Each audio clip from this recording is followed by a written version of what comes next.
പരിചയപ്പെടുത്തുകയും ആദരിക്കുകയും ചെയ്യുന്നു. ശ്രീ ഷൈജുവും ശ്രീ സൂരജ് പൂത്തോട്ടുമാണ് ആ രണ്ടുപേർ.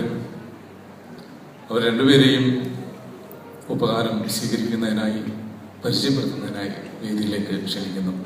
ഷൈജു ഇപ്പോൾ നാട്ടിലാണ്. അതുകൊണ്ട് തന്നെ അദ്ദേഹത്തിൻ്റെ അർദ്ധ സഹോദരൻ ശ്രീ ഷിജു ഈ അവസരത്തിൽ ഉപഹാരം ഏറ്റുവാങ്ങും.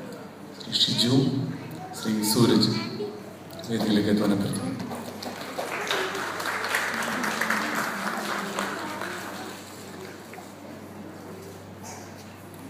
ഷിജു,